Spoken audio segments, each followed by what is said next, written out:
अस्सलाम वालेकुम नाज़रीन, वेलकम कहते हैं आपको प्रोग्राम के अंदर। डॉक्टर साहब मेरे साथ मौजूद हैं, डॉक्टर जावेद जो कि डायबिटोलॉजिस्ट हैं। बात करते हैं डॉक्टर जावेद से। अस्सलाम वालेकुम डॉक्टर साहब। आज का हमारा जो टॉपिक है वो हाइपोथायराइड के बारे में है। तो सबसे पहले आप हमें बताइए कि ये बीमारी होती क्या है, और इसके साथ साथ मैं फर्दर क्वेश्चंस भी इससे रिलेटेड करती जाऊँगी। पहले हम इसके बारे में जानेंगे कि ये बीमारी क्या होती है। मिस नादिया, ये जो आज का हमारा प्रोग्राम है ये बहुत सारी एंडोक्राइन डिजीज़ के सिलसिले के एक प्रोग्राम है जो हम उसमें से करना चाह रहे हैं। राइट। जिसमें से एक इम्पॉर्टेंट आर्गन जो एंडोक्राइन का है वो थायराइड आर्गन होता है। तो थायराइड हार्मोन जो है उनकी प्रोडक्शन नॉर्मली जो नॉर्मल हो रही होती है, तो उसमें अगर प्रोडक्शन में ज़्यादती आ जाए या उनमें कमी आ जाए तो उससे कई सारे प्रॉब्लम जन्म लेते हैं। ठीक। तो ऐसा भी हो सकता है कि आपका जो थायराइड ग्लैंड है वो हाइपर सिक्रीशन करे, उसको हम कहते हैं हाइपरथायराइडिज्म।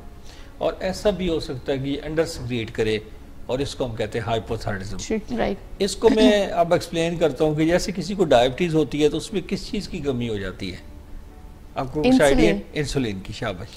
तो इसी तरह से जब थायराइड की हाइपोथायराइडिज्म होगा तो उसमें थायराइड हार्मोन्स की कमी होगी। तो जब थायराइड हार्मोन्स की कमी होगी तो बॉडी का सारा सिस्टम दो चीज़ों पे चल रहा होता है, एक आपका नर्वस सिस्टम और एक आपके हार्मोन्स। ये पूरी बॉडी हमारी रेगुलेट जो है ना वो इन दो सिस्टम्स की वजह से होती है, नर्वस सिस्टम और हार्मोन्स की वजह से। जैसे अल्लामा इकबाल के एक शेर में कहा है ना कि कायनात क्या है नासिर का जोर है तरतीबी। तो जब तरतीब आपकी बदल जाती है ना, वो मतलब एक सिस्टम चल रहा है, एक रिदम चल रहा है, एक तालमेल होता है, तालमेल चल रहा है। तो अगर आपके केमिकल्स में कोई चेंज आ जाती है, केमिकल्स में कोई प्रॉब्लम आ जाता है, तो इसका मतलब है कि आपकी बॉडी में डिस्टर्बेंसेस आ जाएगी। तो जो हाइपोथायराइडिज्म है ये थायराइड के हार्मोन्स की कमी का मसला है। राइट। ठीक है, जिसकी वजह से कई मसाइल जन्म लेते हैं। अच्छा डॉक्टर साहब, आपने इस बीमारी के बारे में तो डिटेल से बता दिया कि इटसेल्फ ये डिजीज़ है क्या, इसके अलामात के बारे में और मैं 3 सवाल इकट्ठे ही पूछ लेती हूँ आपसे। नहीं, इलामात पे बात करें तो इकट्ठे सवाल पूछ लेंगे तो प्रॉब्लम हो जाएगी, मेरे लिए जवाब देना मुश्किल हो जाएगा। अच्छा, इलामात के बारे में बात। इलामात हाइपोथायराइडिज्म की इलामात, जैसे आप एनर्जी फील करते हो रूटीन में, आप ये प्रोग्राम करती हैं तो एनर्जेटिक होके ये मैं तो 24 घंटे एनर्जेटिक ही 24 घंटे एनर्जेटिक रहती हैं, आप अपना विलिंग बेस के काम करती हैं। जैसे ये सारी जो एनर्जी है इसका सोर्स थायराइड हार्मोन्स है। ओके। अगर आप एनर्जेटिक हैं तो आपके थायराइड हार्मोन्स ठीक है। सबसे पहला जो इफेक्ट बॉडी पे आएगा वो लो स्टेमिना होगा, फटीग्ड होगा। यानी वही काम हम रूटीन में कर रहे थे और कोई आपको फटीग नहीं थी, और अब आपने एक अरसे से फील करना शुरू कर दिया कि मैं वही काम जो है वो उसके साथ इजीली सिम्पटम्स के बारे में बात हो रही है, ये उसकी बात करूं। तो अगर कोई पर्सन अनएक्सप्लेन्ड फटीग का शिकार हो, वो रोजाना ही थका फिर रहा हो, कहे जी मैं आवाजार हूँ, थका फिर रहा हूँ, मैंने कहा कोई काम ना कहें बस मुझे। वैसे तो ये बीमारी वैसे ही कॉमन है, लेकिन उसमें से ज़रा जो गैर ज़रूरी तौर पर थकावट है वो इसकी अलामत है। इसके बाद बेचैन और डिप्रेस रहना, मूड आपका ज़्यादा डिप्रेशन का शिकार रहे, आप ज़्यादा सैड रहना शुरू हो जाए, ये भी एक हाइपोथायराइडिज्म की अलामत हो सकती है। ठीक है। अच्छा, कॉन्स्टिपेशन है ना, और वेट का गेन होना, यानी आप इतना ज़्यादा खा पी नहीं रहे लेकिन आपका वेट ज़्यादा गेन हो रहा है। तो वेट गेन होना, कॉन्स्टिपेशन होना, सर्दी ज़्यादा लगना, ये सारी थायराइड की अलामत है। अच्छा, टू सम एक्सटेंट जब ये ज़्यादा ही थायराइड का डिसऑर्डर आगे एडवांस हो जाता है तो कई सारी फीमेल्स या मेल हजरात भी वो एक डिप्रेशन की कैफियत में मुब्तला हो जाते हैं, उसको हम थायराइड रिड्यूस साइकोसिस भी कहते हैं। यानी साइकोसिस का शिकार हो जाते हैं और सारा डिप्रेशन भी होती है। तो ये सारी अलामत हो गई।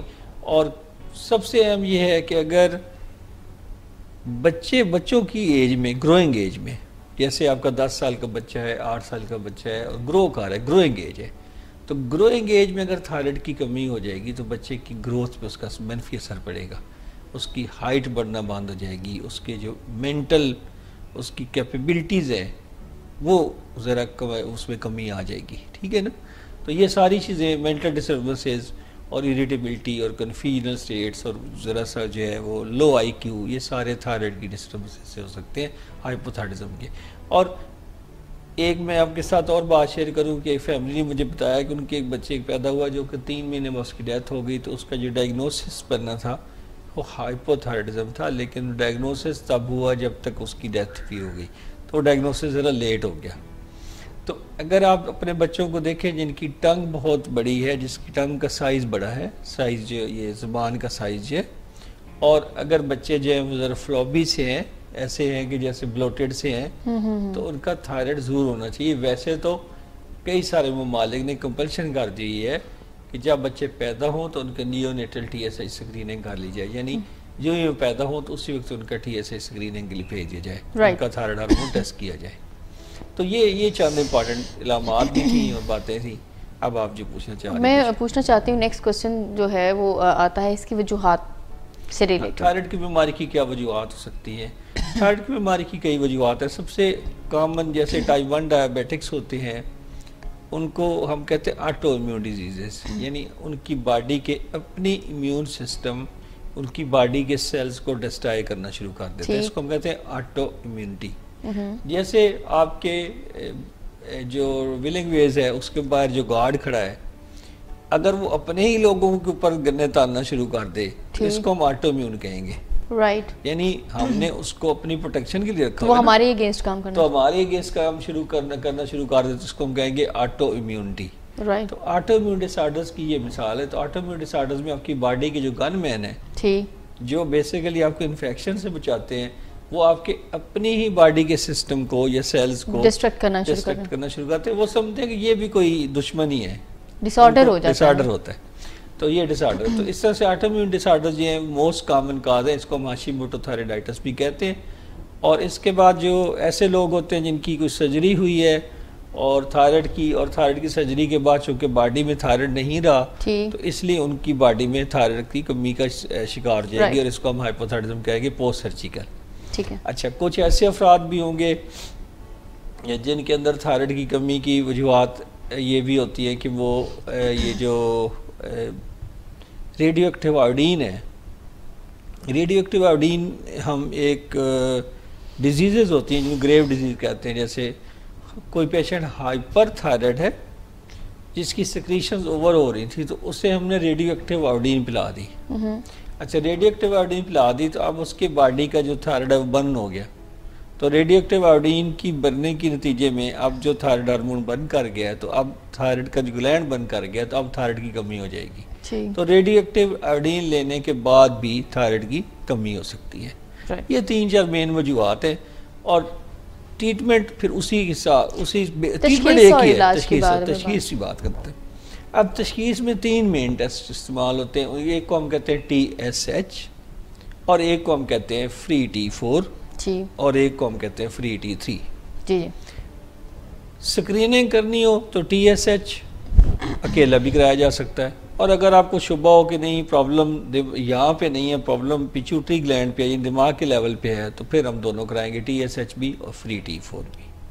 सो TSH free T4 in all cases, ये 2 टेस्ट हैं जो आप स्क्रीनिंग के लिए करवा सकते हैं। बहुत सारे लोग आजकल टेस्ट करवा के ही आ जाते हैं आपके पास कि हमारे ये टेस्ट हैं, आप इनके हिसाब से ट्रीटमेंट दें। अच्छा, जब वजूहत की हम बात कर रहे थे तो एक वजह मैं बताना भूल गया, अभी डिस्कस कर लेते हैं। कई दफ़ा ऐसा होता है कि आपकी पूरी बॉडी की जो ग्लैंड्स हैं उनको एक मास्टर ग्लैंड कंट्रोल कर रहा है, उसको हम पिट्यूटरी ग्लैंड कहते हैं। ये जो TSH है ये बेसिकली पिट्यूटरी ग्लैंड से आ रहा होता है, और ये स्टिमुलेट करता है थायराइड ग्लैंड को कि वहाँ से प्रोडक्शन हो थायराइड हार्मोन्स की। अगर पिट्यूटरी ग्लैंड के अंदर कोई ट्यूमर हो या ब्रेन के अंदर कोई ट्यूमर हो, आप इन आसान लफ्ज़ों में कह लें, तो ऐसा हो सकता है कि TSH वहाँ से ना बने, और TSH ना बने तो फिर ये स्टिमुलेशन भी नहीं होएगी और थायराइड के हार्मोन्स भी नहीं बनेंगे। तो पिट्यूटरी ग्लैंड की जो डिजीज़ है वो भी हाइपोथायराइडिज्म का शिकार हो सकता है, वो भी कर सकती है। तो TSH फ्री T4 ये बेसिक टेस्ट हैं, बस आपके डायग्नोसिस बन गई तो फिर आगे ट्रीटमेंट का मसला आ जाता है। ट्रीटमेंट्स के बारे में, मेडिकेशंस और सारा ट्रीटमेंट मेडिकेशन के बारे में मैं बता दूं कि एक ही ट्रीटमेंट है कि replacement of thyroid hormones. Okay. इसके बारे में लोगों को थोड़ा आगाही देना ज़रूरी है। एक तो लोग जो ट्रीटमेंट के हवाले से कई सारी मिस है, जैसे इंसुलिन वो की जाती है उसी तरह से। ये इंजेक्शन नहीं है, ये इंजेक्शन नहीं है, ये टैबलेट्स हैं। राइट। इन टैबलेट्स के बारे में ये है कि 3 मेन टैबलेट्स आती हैं पाकिस्तान में अवेलेबल हैं। एक है थायरॉक्सिन के नाम से आती है। थायरॉक्सिन, इसका जो बाय लेबल है वो ब्लू होता है और ये GSK कंपनी ने बनाई हुई है, तो लोग इसको नीले लेबल वाली गोली कहते हैं। ठीक है, थायरॉक्सिन।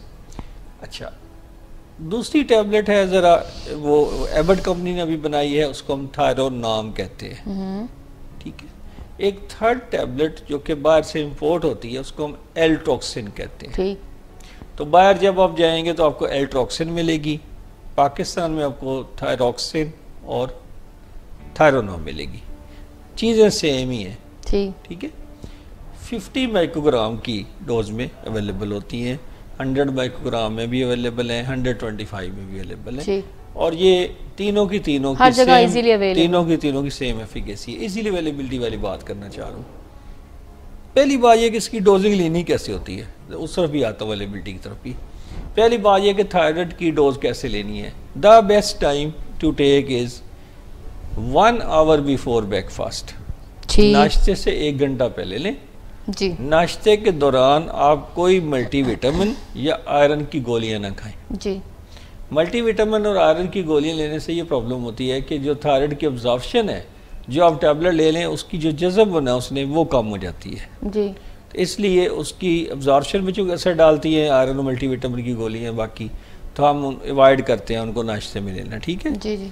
सो एक तो 1 घंटा पहले लेनी है, खाली पेट लेनी है। दूसरा ये कि अब्जॉर्प्शन उसकी सही रखने के लिए मल्टीविटामिन आयरन का इस्तेमाल नाश्ते में नहीं करना, आप उनको किसी और खाने के साथ कर लें, लंच के साथ कर लें, रात के खाने के साथ कर लें।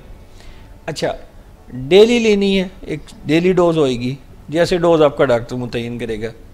और अक्सर लोग सवाल पूछते हैं कि क्या ये सारी उम्र लेनी है या हमने 10-15 दिन लेके जब TSH नॉर्मल हो जाए या 6 हफ्ते बाद हम उसको छोड़ दें। अक्सर लोग छोड़ देते हैं दरमियान में, उससे कई सारे मसाइल पैदा होते हैं। तो ये जो छोड़ने वाला काम है वो इसमें नहीं करना, लाइफ लॉन्ग डिजीज़ है, लाइफ लॉन्ग आपको थायरॉक्सिन लेनी है, ये इसका इंपॉर्टेंट है पार्ट। अक्सर लोग जो दरमियान में छोड़ देते हैं वो कई सारी कॉम्प्लिकेशंस का शिकार हो जाते हैं, like insulin in type 1 diabetics, ये वाली बात है। अच्छा, इसके बाद जो इम्पॉर्टेंट बात है वो ये कि खाली ऐसा नहीं है कि आपको थायरॉक्सिन आज शुरू करा दिए डॉक्टर साहब ने तो आप अब वो सारी उम्र उतनी डोज ही लेते रहे। आप अंडर डोजिंग का भी शिकार हो सकते हैं एंड ओवर डोजिंग का भी शिकार हो सकते हैं। तो होना ये चाहिए कि फर्स्ट 3 मंथ्स के लिए जब तक आप डोज एडजस्ट कर रहे हैं तो आपको कोई 6 वीक्स पे या 8 वीक्स पे अपना थायराइड के टेस्ट TSH वगैरह करवाना चाहिए और फिर अपने डॉक्टर के साथ कंसल्ट करें और फिर अपनी डोज एडजस्ट करवाएं। और जब आपकी डोज मेंटेन्ड हो जाए, जिसके ऊपर आपके लेवल मेंटेन्ड है, फिर उसको आप कंटिन्यू रखें। ठीक है, और उसको बंद ना करें।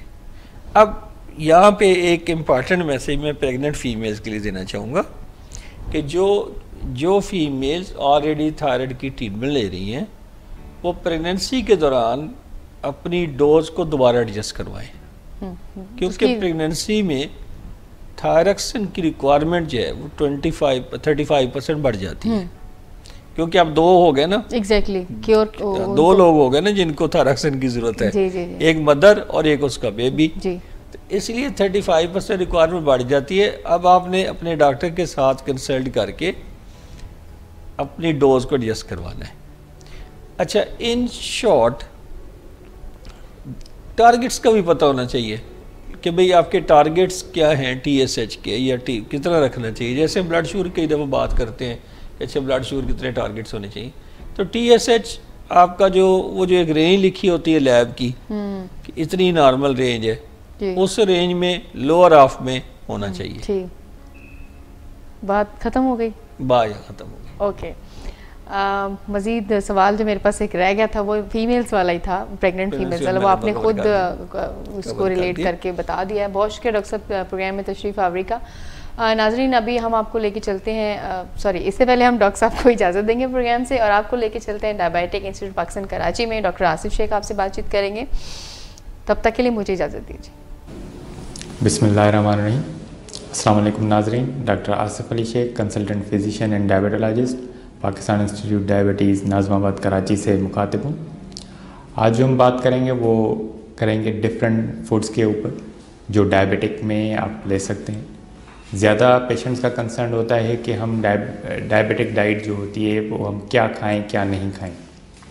तो आज जो हम मेनली फोकस करेंगे वो करेंगे ग्लाइसेमिक इंडेक्स के ऊपर। ग्लाइसेमिक इंडेक्स क्या होता है? ग्लाइसेमिक इंडेक्स को हम अगर ऐसे हम डिफाइन करें तो ये एक कि ग्लाइसेमिक इंडेक्स की कौन सा फूड कितना रैपिडली ब्लड में शुगर को बढ़ाता है। अगर हम इसको हम जो लेबल करते हैं 1 to 100 का स्केल देते हैं, जिसमें जो 100 हम ज़्यादातर जो रिलेटिवली हम जो 100% जो शुगर बढ़ाएगी 2 आवर्स के बाद, खाने के 2 आवर्स के बाद जो कंपैरेटिवली बढ़ाती है वो सबसे ज़्यादा मैक्सिमम जो होती है वो ग्लूकोज होगा, उसको हम 100% लेबल करेंगे।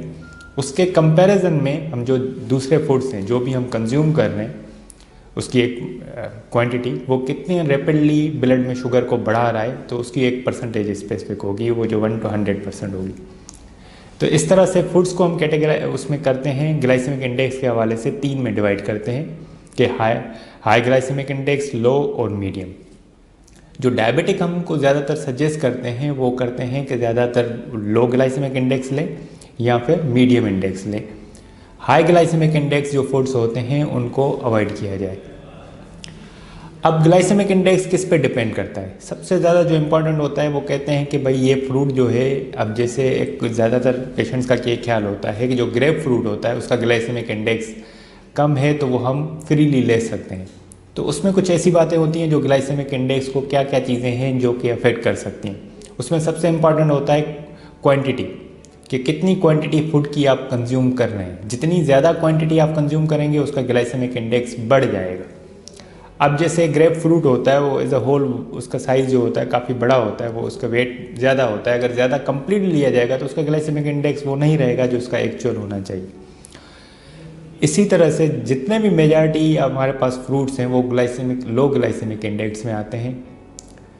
उसके बाद जो हाई ग्लाइसेमिक इंडेक्स में हमारे पास आते हैं वो सबसे इम्पॉर्टेंट है हमारे पास वाइट राइस, उसके बाद वाइट ब्रेड और हमारे पास है जो कि बेक्ड पोटैटो। काफ़ी पेशेंट हमारे पास आते हैं, कहते हैं क्या हम राइस ले सकते हैं, चावल ले सकते हैं, पोटैटो खा सकते हैं। जी, हाई ग्लाइसेमिक इंडेक्स वाले को हम थोड़ा सा उसका ग्लाइसेमिक इंडेक्स कम कर सकते हैं। उसकी कुछ सूरतें हैं, कभी कभार वो पेशेंट ले सकते हैं। कैसे लेंगे? पेशेंट हमें कहते हैं क्या हम बॉयल्ड राइस ले सकते हैं। बॉयल्ड राइस नहीं ले सकते, वो ग्लाइसेमिक इंडेक्स को बढ़ाएंगे। अगर उसी वाइट राइस को हम थोड़ा सा उसमें ऑयल डालें, जो नॉर्मली हम कुक जो राइस होते हैं ऑयल डाल के करेंगे, या उसमें कोई मिक्सचर कर देंगे, कोई प्रोटीन ऑयल डालेंगे, तो इसका हम ग्लाइसेमिक इंडेक्स को थोड़ा सा कम कर सकते हैं। वो एक कभी कभार थोड़ी सी क्वांटिटी में वाइट राइस ले सकते हैं। इसी तरह पोटैटो को, अगर बॉयल्ड पोटैटो होगा तो उसका ग्लाइसेमिक इंडेक्स बढ़ेगा। उसी को अगर हम ऑयल के साथ मिक्स करके उसका फार्म थोड़ा सा चिप्स के फार्म में लेंगे तो उसका जो ग्लाइसेमिक इंडेक्स है वो थोड़ा सा कंपैरेटिवली लो हो जाएगा, तो वो डायबिटिक पेशेंट जो है वो कंज्यूम कर सकता है। अब हम आते हैं कि अगर हम इसका फूड का फार्म भी अगर चेंज कर देंगे तो इसका ग्लाइसेमिक इंडेक्स चेंज हो जाएगा। तो जैसे डायबिटिक पेशेंट अगर ग्रेप फ्रूट का भी जूस जो है वो बिल्कुल नहीं ले सकता। जो जूसेस किसी भी फ्रूट का जूस फार्म में अगर होगा तो उसका वो हाई ग्लाइसेमिक इंडेक्स में आते हैं, क्योंकि वो रैपिडली एब्जॉर्ब होंगे और उनका ग्लाइसेमिक इंडेक्स बढ़ जाएगा। तो चाहे ग्रेप फ्रूट का हो चाहे किसी का भी हो, तो वो आपको जूस बिल्कुल नहीं लेना होता।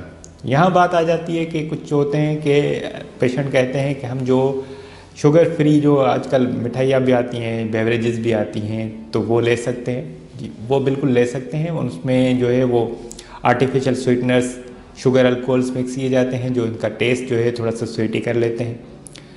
मगर उसमें भी ये है कि अगर उसकी क्वांटिटी हम बढ़ा देंगे तो वो भी एब्जॉर्ब हो जाएगी और शुगर जो है वो बॉडी के अंदर बढ़ जाएगी।